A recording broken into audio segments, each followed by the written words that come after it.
Class 9, Chapter 3rd, Atoms and Molecules. Dear students, before taking the class, in last classes,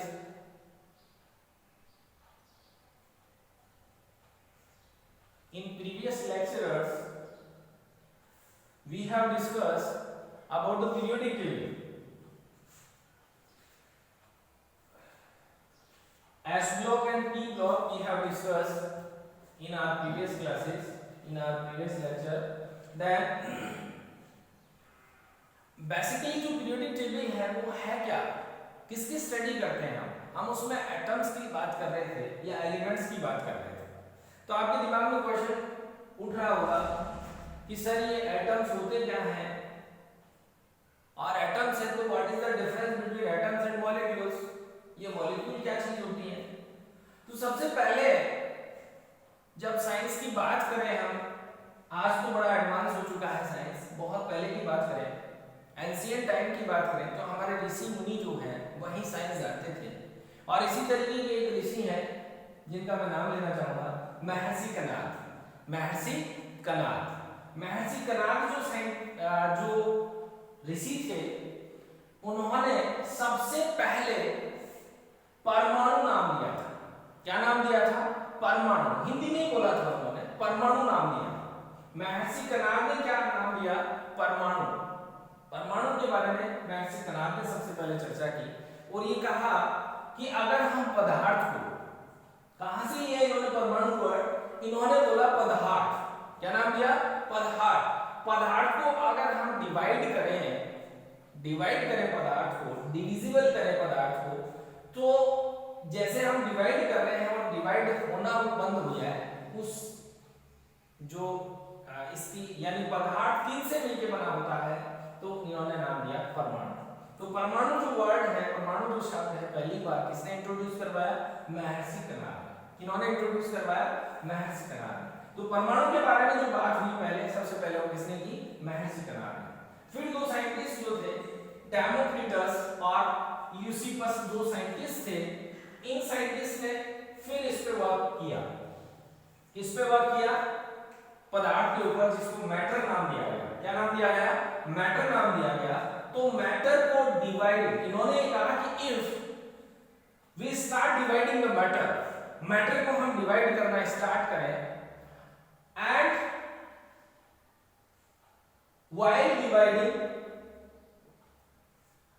divide करते गए और एक stage ऐसी आ गई कि we can not divide the matter, we can not divide the matter, that indivisible matter is known as atom।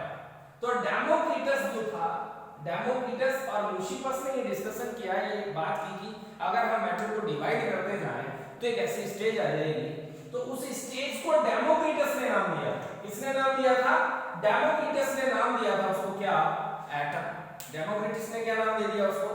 Atom. उस indivisible जो स्टेट है उसको एटम नाम दिया, और एटम का मतलब जो था, मीनिंग था, वो क्या था? इनडिविजिबल। एटम का क्या मीनिंग होता है? Indivisible. What is the meaning of atom? Indivisible. तो indivisible matter is known as atom, यानी मैटर की एक ऐसी पोजीशन जो कैन नॉट डिवाइड, ये वाली स्थिति आ जाती है, तो उसको हमने क्या नाम दे दिया? एटम नाम दे दिया। क्या नाम दे दिया? एटम नाम दे दिया। उसके बाद में जो साइंटिस्ट आए, केमिस्ट्री के अंदर इनका बहुत सहयोग रहा हुआ है, बहुत ही कंट्रीब्यूशन रहा है। इन साइंटिस्ट का जिनका नाम मैं लेने जा रहा हूं, दैट वाज लावोसियर। साइंटिस्ट क्या है? लावोसियर है। तो एटम्स के बारे में लावोसियर ने डिस्कस किया, और इन चीजों के बारे में जो बात करते करते इन्होंने लॉ ऑफ केमिकल कॉम्बिनेशन, कौन से दो दिए? Lavoisier and some other scientist were given the laws of chemical combination। laws of chemical combination, दो लॉ दिए इन्होंने, दो लॉज इनके द्वारा दिए गए, और law of conservation of mass, law of conservation of mass. First कौन सा लॉ हो गया? Law of conservation of mass. आप नाम से ही पता लग रहा है, आपको नाम से ही समझ पा रहे हैं आप इसको। Law of conservation of mass neither be created nor be destroyed. Mass neither be created nor be destroyed in a chemical reaction. किसी केमिकल रिएक्शन की अगर बात करें तो मास कंजर्व रहता है, conservation, law of conservation of mass का मतलब क्या हुआ कि केमिकल रिएक्शन के अंदर अगर हम रिएक्शन करवा रहे हैं तो ना तो मास क्रिएट किया जा सकता है और ना ही डिस्ट्रॉय किया जा सकता है, यानी मास जो है वो कंजर्व रहता है। मास क्या रहता है? कंजर्व रहता है। क्लियर है यहाँ तक? फिर दूसरा लॉ जो था वो था law of definite proportion. Law of definite proportion, इसको समझने के लिए हम दो एग्जांपल ले रहे हैं। One example is H2O and another is related to NH3. NH3, मैं NH3 की बात करूं, H2O की बात करूं तो आपको पता लग रहा है H2O को देखिए हाइड्रोजन है, ऑक्सीजन है। हाइड्रोजन और ऑक्सीजन किस रेशियो में है? यहाँ हाइड्रोजन कितने आ रहे हैं? 2 हाइड्रोजन आ रहे हैं, ऑक्सीजन आ रहा है, तो ऑक्सीजन कितना हो गया? ऑक्सीजन का मास कितना है? 10 है। ऑक्सीजन का मास कितना हो गया? 10 हो गया। इनका अगर एक सिंपल रेशियो बनाया जाए तो क्या होगा? 1:8, यानी मास ऑफ हाइड्रोजन और मास ऑफ ऑक्सीजन इनका जो रेशियो होगा, जो प्रोपोर्शन होगा वो क्या रहेगा? 1:8 रहेगा। इसी तरीके से अगर मैं बात करूं NH3 की, अगर मैं NH3 की बात करूं तो NH3 के अंदर नाइट्रोजन जो है उसका मास हो गया 14 और हाइड्रोजन जो है उसका मास हो गया 3। हाइड्रोजन है उसका मास हो गया 3, तो इनका जो रेशियो है वो क्या होगा? Mass of nitrogen ratio of mass of hydrogen will be 14:3। ये जो लॉ ऑफ डेफिनेट प्रोपोर्शन जो है या लॉ ऑफ कांस्टेंट प्रोपोर्शन जो है, ये लो ये कहना चाह रहा है, ये कहता है कि अगर हम H2O की बात करें, वाटर की बात करें, तो वाटर किसी भी रिसोर्सेज से, किसी भी प्रोसेस से आप उसको प्राप्त करें, उसका जो रेशियो होगा मास ऑफ हाइड्रोजन और मास ऑफ ऑक्सीजन जो रेशियो होगा वो 1:8 होगा। या दूसरे शब्दों में कहें, दूसरे एग्जांपल से कहें तो मास ऑफ नाइट्रोजन और मास ऑफ हाइड्रोजन का जो रेशियो होगा वो 14:3 होगा। भले ही NH3 जो है वो आपने किसी भी प्रोसेस से लिया हो और NH3 किसी भी सोर्स से आपको मिला हो और कहीं से भी आप बात करें।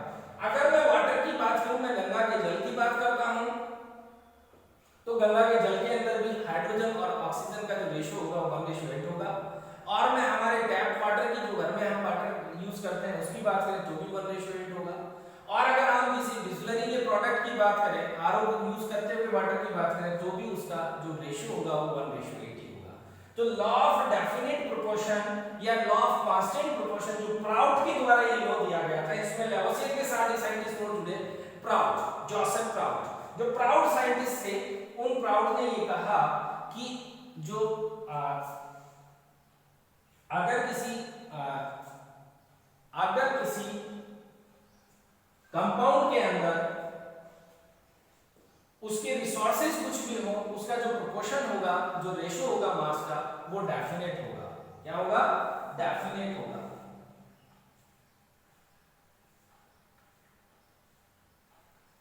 यानी in a compound the ratio of the element will be definite by mass. Mass के अकॉर्डिंग क्या होगा? वो डेफिनेट होगा। क्लियर है यहां तक की बातें? दोनों लॉज क्लियर हो गए।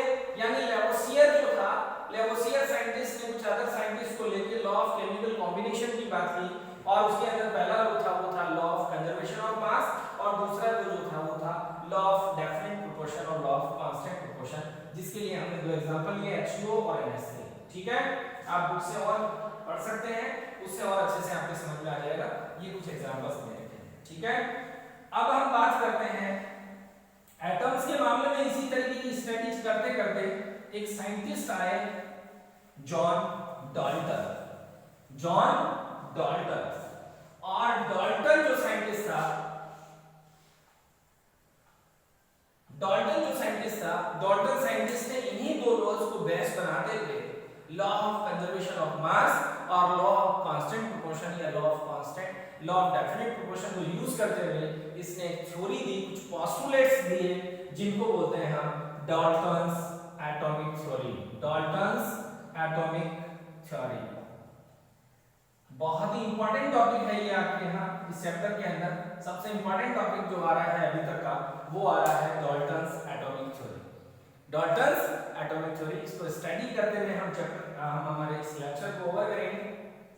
तो इन्होंने जो फर्स्ट बात की, इन्होंने जो पोस्टुलेट्स दिए इनके अंदर 5 से 6 पॉइंट्स इन्होंने डिस्कस किए।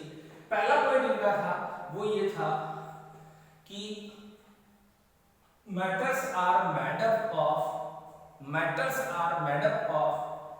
tiny particles और उन्हीं टिनी पार्टिकल्स का नाम क्या दे दिया इन्होंने? एटम। क्या नाम दे दिया? एटम। टिनी पार्टिकल्स को क्या नाम दे दिया? एटम नाम दे दिया। इंडिविजुअल पार्टिकल्स होते हैं और टिनी पार्टिकल्स होते हैं एटम से मिलकर बना होता है। दूसरा पॉइंट जो इन्होंने दिया Dalton's atomic theory, John Dalton ने वो पहला तो दिया मैटर जो है वो टिनी पार्टिकल्स से मिलकर मेड होते हैं, मेड ऑफ टिनी पार्टिकल्स। दूसरी बात की इन्होंने एटम्स आर इनडिविजिबल। एटम क्या हो गए? इनडिविजिबल हो गए। एटम क्या हो गए? इनडिविजिबल हो गए। Indivisible atoms are indivisible. और जैसा कि लॉ ऑफ मास कंजर्वेशन के हिसाब से हम बात करें इंडिविजिबल का मतलब ये डिवाइड नहीं हो सकते और ये कह सकते हैं नाइदर बी क्रिएटेड और nor be destroy in chemical reaction. ना तो इसको डेस्ट्रॉय किया जा सकता और ना इसको क्रिएट किया जा सकता केमिकल रिएक्शन के अंदर। थर्ड पॉइंट जो है वो हमारा रहेगा एटम किसी भी आइडेंटिकल एलिमेंट के अंदर बात करें, किसी कंपाउंड के अंदर बात करें तो एटम्स जो हैं वो क्या रहेंगे? सेम रहेंगे। क्या रहेंगे? सेम रहेंगे। किसके अकॉर्डिंग?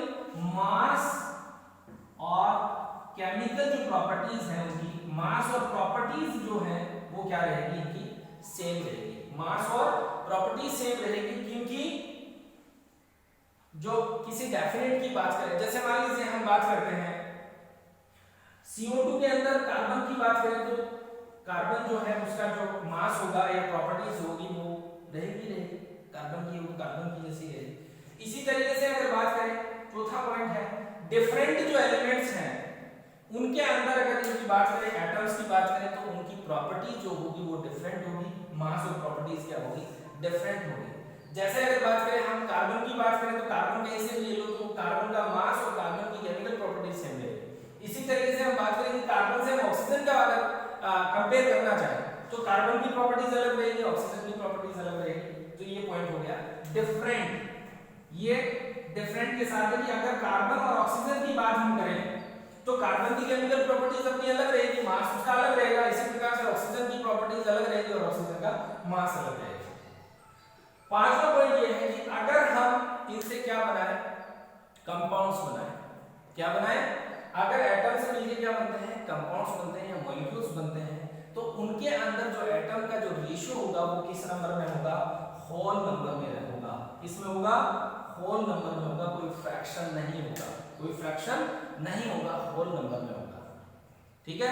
जैसे CH4 की अगर बात करें तो CH4 में कार्बन और हाइड्रोजन इस तरीके से होंगे, H2O के अंदर H2O होगा। ऐसे नहीं होगा कि आधा H ले लिया और O ले लिया, इस तरीके से हो जाएगा। ये पूरा एक होल नंबर में होगा।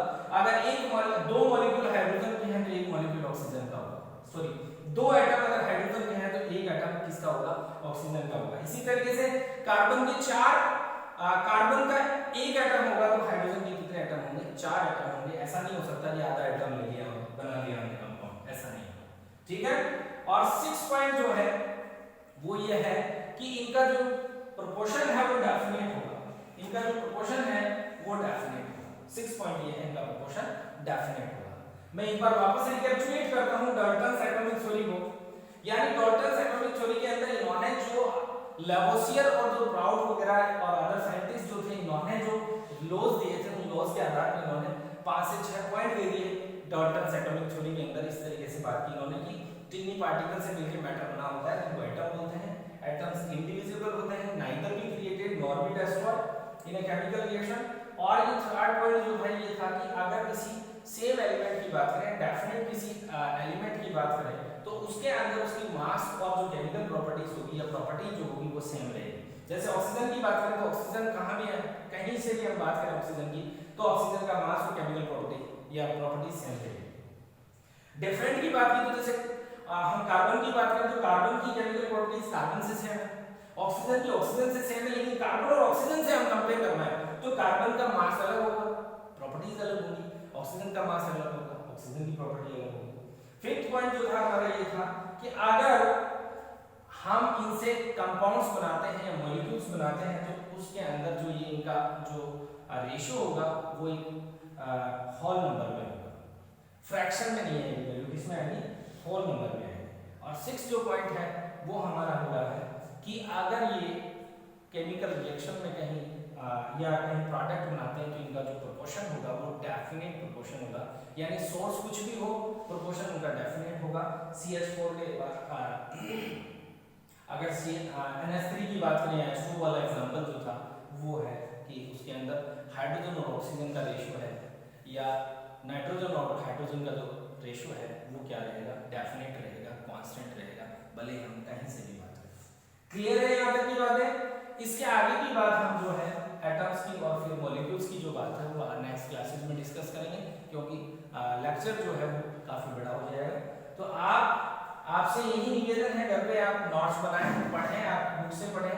आज हम एनसीईआरटी की बुक्स का लिंक आपको दे देंगे, वहां से आप एनसीईआरटी की पीडीएफ डाउनलोड कर सकते हैं।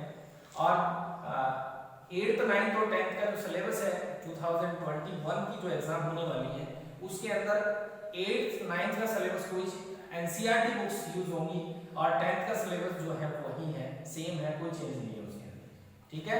आरबीएससी वाला सिलेबस ही चलेगा जो आज दिन तक चलता आया है, तो इसके अंदर आप इस तरीके से स्टडी कर सकते हैं, ठीक है।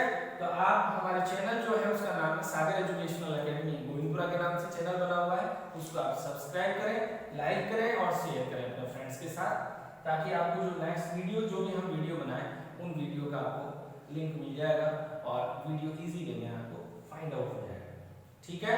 Thanks a lot.